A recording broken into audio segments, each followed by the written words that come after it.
Welcome to Audit the Audit, where we sort out the who and what and the right and wrong of police interactions. Today's episode features 2 videos from the News Now South Carolina channel. Be sure to check out the description below and give them the credit that they deserve. This episode will compare and contrast 2 interactions which take place under very similar circumstances but render vastly different results in regards to police etiquette and attitude. Let's dive right in and audit the audits. In both videos, Auditor DJ Green is filming various vehicles parked in police department parking lots in small South Carolina towns at midday. In video 1, Mr. Gear is in the town of Williamston, which rests in the forested hills of western South Carolina and has a population of approximately 4,200. The second video is shot about 70 miles northeast of Williamston in the slightly more bustling town of Gaffney. Nestled along South Carolina's northern border and with a population of just under 13,000 residents, Gaffney is a bit bigger than Williamston, but still markets itself as a community-oriented, tight-knit city with a small-town atmosphere. Although these 2 towns have a lot in common, the way that their respective law enforcement officers interact with Mr. Gear is vastly different. We will start with video 1 in the town of Williamston, where Mr. Gear is contacted by Captain Marcy and Officer Moles. How you doing today, sir? I'm alright. And yourself? Oh, doing well. Notice that Captain Marcy asked Mr. Gear how he was doing and approached Mr. Gear politely and with a positive attitude. Let's compare that to the first contact made by Deputy Dunn of the Cherokee County Sheriff's Office in Gaffney. What's up, brother? I'm alright. How you doing? I don't carry it with me. Don't carry it with me. Why you don't carry your ID? In case I'm illegally detained, y'all find out who I am. Huh? In case y'all illegally detain me and find out who I am. Man, I just want to see your ID because you on our property. Although Deputy Dunn does ask Mr. Gear how he was doing as well, the deputy's immediate follow-up to that inquiry was asking Mr. Gear to identify himself. When an officer asks a citizen to identify themselves, it implies that the citizen is committing an illegal act and that the officer is legally obligated to identify them. Let's compare the deputy's follow-up question to Captain Marcy's. What do you think about our police cars? I think they're awesome. Getting some good pictures? I'm trying. This sunlight really ain't helping, but it's going. Kind of messes, some Yeah. of your pictures up. Would you like us to get a picture of you with one of our cars? Oh, I'm fine. Thank you. Captain Marcy offers to help Mr. Gear take more pictures and does not immediately jump to the conclusion that what Mr. Gear is doing is suspicious. The captain's first instinct when approaching Mr. Gear is to help him, not to assume that Mr. Gear is committing a crime or planning an attack. Unlike Deputy Dunn, Captain Marcy's initial objective is to serve a member of the public. Look. I know, but you looking in the windows of cars. Yeah, because I can see them. Yeah, I know you can see them, but you don't know if those are personal cars or not. Those might be personal cars. Well, but even if they are personal, I can still look in them. You can't be going looking in the window like that. I can. It's public. Yeah. There's no. So where your ID at? I don't have it on me.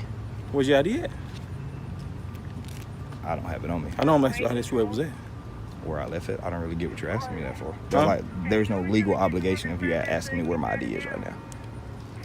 And I'm correct. I don't want to be a dick about it, but there's no legal obligation for it. So I just don't have it on me. The deputy then proceeds to tell Mr. Gear what he can and cannot do while on public property and continues to press Mr. Gear to surrender his identification. So far, this entire interaction has been based around the implication that Mr. Gear is doing something wrong. Deputy Dunn's initial objective is to determine what criminal activity Mr. Gear may be taking part in. Well, we have a legal obligation that You're really close to me, officer. We can check your name, check your identity, make sure that you are who you say you are. What's your name? I'm Sheriff Mueller, sir. And your name? To make sure that you're not wanted. I'm not wanted. Do you suspect me of being wanted? Sir, right now we don't know who you are. Sheriff Mueller notes that the deputies do not know who Mr. Gear is, yet they find it safe to assume that whoever Mr. Gear is, he could be wanted for a crime. The attitude of presuming that anyone on the street could be a criminal is prevalent among members of law enforcement and often creates a hostile environment for citizens and is generally responsible for the breakdown of communications between members of the community and their respective police departments. This attitude facilitates the us versus them mentality that polarizes communities and creates a division between the officer's duty to both protect and serve. Where Sheriff Mueller chooses to assert his authority, Captain Marcy chooses to be friendly, welcoming, and helpful. Is that vehicle still in use over here? Yeah, sure is. It is? Yeah, all these cars are in use. Oh, it's still in use? Yes, sir. Alrighty. Are you sure there's no pictures we can get for you for, souvenir? Oh, no, I'm fine. I'm totally all right. I appreciate it, though. Yes, sir. Well, The purpose of the contact initiated by Captain Marcy is to determine if Mr. Gear needs help with anything. Let's compare that to Sheriff Mueller's reasoning for contact. And it's going to stay that way until you have a legal obligation to find out who I am. We got a legal obligation. No, you don't. You just want, that's a personal obligation. You just want to know That's who I not a am. personal I haven't obligation, committed a sir. crime, so I don't have to tell you who I am, Sir, you're out here going and looking in vehicles. which is a First Amendment protected activity. I can film in public. All this is public. Yes, sir, you can. Okay, so You then can if you film know in that, public. why are You we having can. this conversation, officer? We have a lawful right to inquire. When people say there's a suspicious person walking through the parking lot filming, we have an obligation to at least come and check you out, sir. And that's simply what the officers are doing. Tell my attorney stay tuned in, please. You So, can, you can film all day, sir. We're not with that being objecting said, to officer- your filming. okay, We're so not with that being objecting said, to with all filming. due respect, if you say I can film all day, Yes, sir. why is it everyone's standing out here asking me what I'm doing? Because when someone comes in the office and says someone's going out there looking in the patrol cars, we don't know, sir, if someone's going to break into a patrol car. I have no ill will If intent someone's out going here. to steal a patrol car, it happens.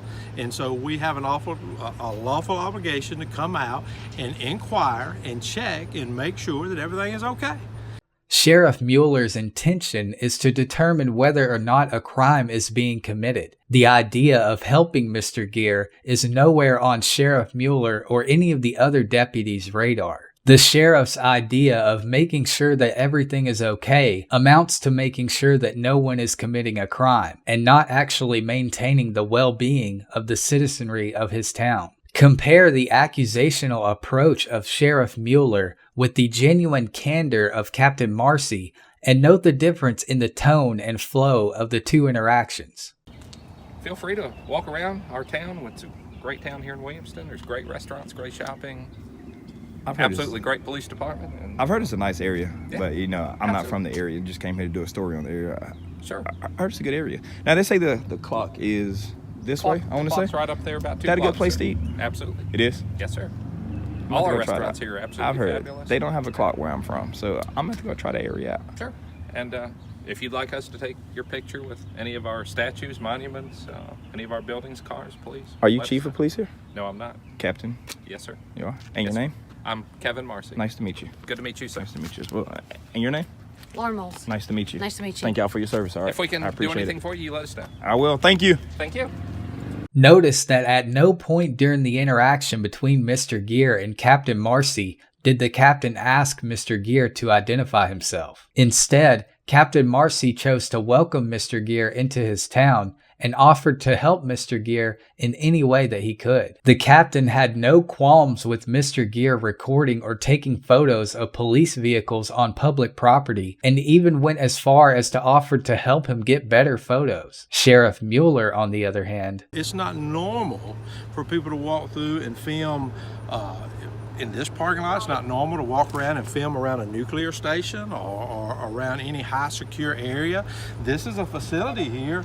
We don't know if you're filming something to plan or prepare a jailbreak for somebody. But until So you we have have a proof that lawful that's what I'm obligation. doing, you have no right to No, talk that's to me, not. That's not officer. true, sir. That is true. That's not true. If I haven't broken a crime, you have We no have a legal right right to to come check ask me and, who I and am. make sure that you are not plotting and planning something against this facility, which holds a court venue, Okay.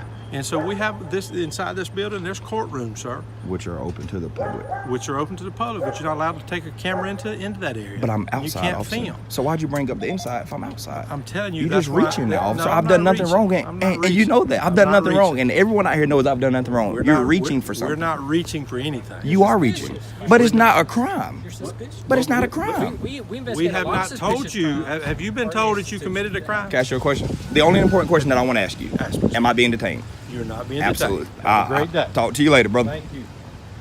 Overall, Captain Marcy and the Williamston Police Department get an A+ for demonstrating outstanding professionalism, exceptional courtesy, and acting as unassuming and welcoming ambassadors of their town. The citizens of Williamston should be proud to have such competent representation, and police departments everywhere could take a page from the book of the Williamston PD. If all law enforcement officers engaged citizens with the amiable and good-natured approach employed by Captain Marcy, then the relationship between citizens and the police would be very different. Sheriff Mueller and the Cherokee County Sheriff's Office get a C- for approaching Mr. Gear with an accusational and critical assessment of Mr. Gear's activities and attempting to coerce Mr. Gear into identifying himself even though he was doing nothing illegal. Although the sheriffs ultimately did not violate any of Mr. Gear's rights, their attitude and mannerisms were unprofessional, unwarranted, and absent of legal merit. Mr. Gear was lucky to get away without being forced to identify himself or possibly even being illegally arrested. The guilty until proven innocent mindset and the us versus them mentality are a plague upon the law enforcement community, and the Cherokee County Sheriff's Office played into every negative stereotype associated with modern policing. Mr. Gear also gets an A+